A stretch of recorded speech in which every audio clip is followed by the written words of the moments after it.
Hello बच्चों, welcome to Boom academy. Problem says a parallel plate capacitor has a dielectric slab of electric constant K between its plates that covers 1/3 of the area of its plate as shown in the figure. The total capacitance of the capacitor is C, while that of the portion with dielectric in the between is C1. When the capacitor is charged, the plate area covered by the dielectric gets charge Q1 and the rest of the area gets charge Q2. The dielectric field in the dielectric is E1 and that in the other portion is E2. Choose the correct option. हमें यहाँ पर देखो one और more than one में भी correct वाला है, ठीक है। और यहाँ पर लिखा हुआ है ignore edge effect. Edge effect हमें इग्नोर करना है। एज इफेक्ट क्या होता है आप लोगों को हो सकता है आइडिया हो ना हो, लेकिन मैं यहाँ पर बता दे रहा हूँ। एज इफेक्ट ये होता है जो हमारी फील्ड लाइन्स होती है ना एज पे, वो कुछ ऐसे जाती हैं, ठीक है। जो इसकी वजह से क्या हो जाती है, ये वीक हो जाती है, स्ट्रेंथ थोड़ी वीक हो जाती है, ऐसे बाहर की तरफ निकल जाती है, ठीक। ऐसे होता है एज पे। तो ये चीज इग्नोर करने के लिए बोला गया है, जो एडवांस क्वेश्चन है इसीलिए बोला गया है, ठीक है। सो चलिए हम लोग सॉल्व करते हैं जो हमें निकालना है। यहाँ पर ध्यान से देखिएगा, हमें पहले निकालना है C1 और C2, E1 और E2, Q1 और Q2 में रेशियो क्या होगा वो निकालना है। तो मैं पहले कैपेसिटेंस की बात कर लेता हूँ। देखिए कैपेसिटेंस में ये हमारा एरिया 1/3 है, ये एरिया क्या है 1/3 है, तो ये रिमाइनिंग एरिया यहाँ से यहाँ तक का हमारा क्या हो जाएगा 2A/3। ये आपको समझ में आता है कि भाई इतना वाला एरिया हमारा ये हो जाएगा, ठीक है।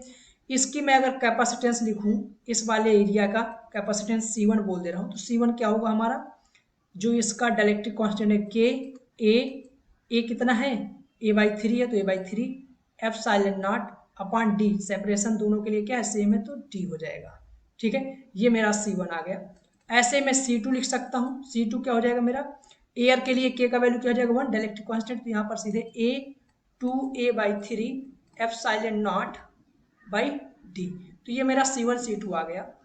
C1 जो है ये हमारा C1 ही है बोला गया है, और जो C2 C1 का कॉम्बिनेशन है, मीन्स बोला गया है जो हमारा टोटल कैपेसिटेंस है वो कितना है C, मीन्स अब देखिए यहाँ ध्यान से सुनिए, अगर मैं यहाँ पर एक बैटरी लगाता हूँ 20 वोल्ट की इसके अक्रॉस, तो बताइए जो C इक्विवेलेंट आएगा वो C इक्विवेलेंट क्या आएगा यहाँ पर, ये दोनों जो C1 और C2 हैं ये दोनों इसके लिए क्या होंगे पैरेलल में होंगे। अगर पैरेलल में है तो इससे हम लोग C इक्विवेलेंट जानते हैं कैसे निकालना है।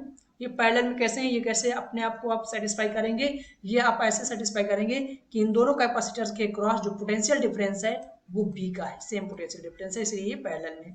तो C इक्विवेलेंट फॉर पैरेलल क्या होता है, C that is C equivalent that is C equivalent क्या है C बोला गया है हमें, तो ये जगह C1 प्लस C2, तो C इक्वल टू क्या आ जाएगा C1 C2 का वैल्यू। तो यहाँ से देखो हमारे पास A epsilon not upon D common है, तो कॉमन कर लेते हैं A epsilon not upon D, और अंदर क्या बचेगा के C1 का वैल्यू K अपॉन, और 3 भी कॉमन है, ठीक है, तो 3 भी कॉमन कर लेते हैं, K प्लस 2 बचेगा, यहाँ पर सिर्फ K प्लस 2 बचेगा, ठीक है। तो ये आ गया मेरे पास C। अब जो रेशियो पूछा गया है वो किस में पूछा गया है, C1 और C2 में, C1 सॉरी C और C1 में। तो C कितना है हमारे पास A epsilon not upon 3D और K प्लस 2 अपॉन में, यहाँ पर नीचे नीचे रखता हूँ डायरेक्ट, सो क्या आ जाएगा यहाँ पर C1 का वैल्यू क्या है K A epsilon upon 3D, तो 3D से 3D कैंसिल आउट हो जाएगा, A एप्सिलॉन नॉट से कैंसिल आउट हो जाएगा, जो हमारा रेशियो आएगा वो क्या आ जाएगा K2 plus upon K2 K plus K2 upon K। तो कौन सा वाला ऑप्शन है, ये वाला देखिए करेक्ट हो गया, C upon C1 equal to K plus 2 upon K, ये वाला ऑप्शन करेक्ट हो गया हमारा, ठीक है। अब हम लोग नेक्स्ट क्वेश्चन इसके लिए इलेक्ट्रिक फील्ड के लिए देखते हैं। देखिए इलेक्ट्रिक फील्ड ये हमारा पोटेंशियल दोनों के क्रॉस क्या है सेम है, बी वोल्ट का पोटेंशियल लगा हुआ है दोनों के क्रॉस, तो यहाँ पर जो पोटेंशियल है वो सेम है। इलेक्ट्रिक फील्ड E1 जो होगा वो क्या होता है, E1 होता है ये यहाँ पर V पोटेंशियल और साथ में इसका सेपरेशन D, तो E1 क्या हो जाएगा B D।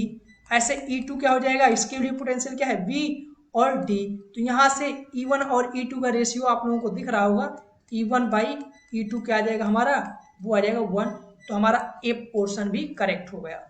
अब हमारे पास ये वाला तो ऑब्वियसली इसका, देखो ये दोनों कंट्राडिक्टरी है, तो ये वाला क्या हो जाएगा, उल्टा नहीं होगा हमारा ऑप्शन। ठीक है, अब बात कर लेते हैं चार्ज की। तो चार्ज क्या होता है, ध्यान से सुनिएगा।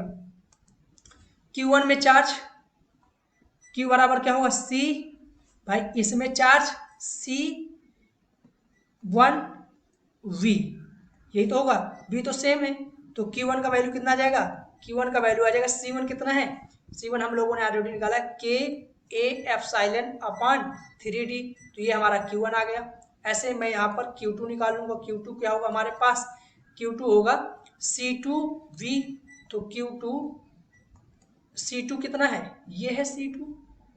ठीक है, तो यहाँ से C2 का value 2A epsilon upon 3D, तो यहाँ पर बताइए Q1 अपॉन Q2 का रेशियो क्या आ जाएगा, Q1 अपॉन Q2 का रेशियो 3D सेम है, तो K अपॉन 2, K अपॉन 2 आ रहा है। ठीक है, Q1 अपॉन Q2 का क्या आएगा, K अपॉन 2 आएगा, तो K अपॉन 2 तो है ही नहीं है, तो ये वाला गलत है। देखिए हमारे A एंड D दो ऑप्शन करेक्ट हो गए। आई होप ये आपको समझ में आया होगा, अगर समझ में आता है तो दोस्तों को शेयर जरूर करें। Thank you.